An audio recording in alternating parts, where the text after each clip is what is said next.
తెలంగాణ రాష్ట్రంలో పార్లమెంట్ ఎన్నికలు హీట్ ఎక్కిస్తున్నాయి. నేటితో ప్రచారాలు అయితే ముగుస్తున్నాయి. ప్రస్తుతం ఇదే విషయం మనతో పాటు మాట్లాడడానికి రాష్ట్ర రవాణా శాఖ మంత్రి పొన్నం ప్రభాకర్ గారు.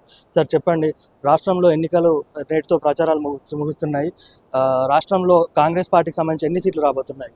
మేము 15 సీట్లు గెలవాలనే ఆలోచనతో మా యొక్క కార్యక్రమం కొనసాగుతోంది. మేము ఈ రాష్ట్రంలో అధికారంలోకి వచ్చినాక ప్రతి కార్యక్రమాన్ని అమలు చేసినాం. మిగిలిన కార్యక్రమాలని కోడ్ అయిపోగానే చేస్తాం. ఆ విధంగా ఎన్నికల లోపల కాంగ్రెస్ గెలవడం అనేటువంటిది ఈ రాష్ట్ర ప్రయోజనాల దృష్ట్యా, ఈ రాష్ట్ర భవిష్యత్ అభివృద్ధి దృష్ట్యా అవసరం కాబట్టి ప్రజలు ఆ దిశలో తీర్పునిస్తారని ఆకాంక్షిస్తా ఉన్నాం.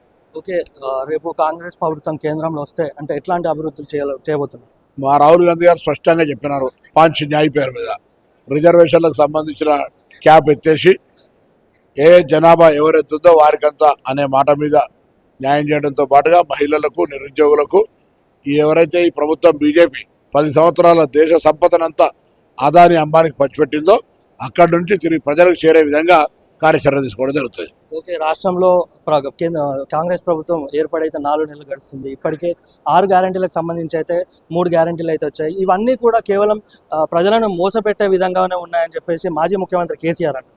10 సంవత్సరాల అధికారంలో ఉన్నటువంటి వాళ్ళు ఒక డబుల్ బెడ్రూమ్ కట్టియాక, 3016 నిరుద్యోగ భృతి ఇయ్యక, ఉద్యోగాలు ఇయ్యక, దళిత బంధు ఇయ్యక, రైతులు రుణమాఫీ చేయకుండా వాళ్ళు మమ్మల్ని అడిగే హక్కు లేదు. 5 నెలల ప్రభుత్వంలో ఇన్ని హామీలు అమలైనాయి. 3, 6ల 4 అమలైనాయి. ఇంకా మిగతా అమలు జరుగుతాయి. ఎన్నికల కోడ్ కాగానే అమలు జరుగుతాయి. అటువంటి మా ప్రభుత్వాన్ని ఆడిపోసుకుంటా ఉన్నారు.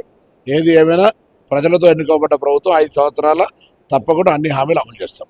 ఓకే, మాజీ కేంద్ర మంత్రి మణిశంకర్ అయ్యర్ పాకిస్తాన్ను గౌరవించాలనేటువంటి వ్యాఖ్యలు అయితే చేస్తారు. దాన్ని బీజేపీ విమర్శిస్తారు, ఏమంటారు? నేను చూడలేదు.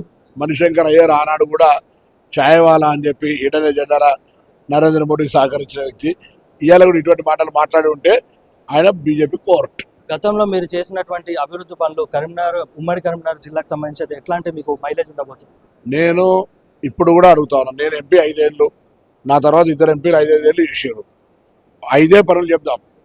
నేను పాస్పోర్ట్ ఆఫీస్ తెచ్చిన, తిరుపతికి రైలు తెచ్చిన, కేంద్రీయ విద్యాలయాలు కరీంనగర్ సిరిసిల్ల తెచ్చిన, మోడల్ స్కూల్ తెచ్చిన, 150 పడకల ఆసుపత్రి, నర్సింగ్ కాలేజ్ తెచ్చిన. 5 చెప్పిన. మీరు ఇట్లా ఒక 5 చెప్పే ధైర్యం ఉందని అడుగుతున్నా.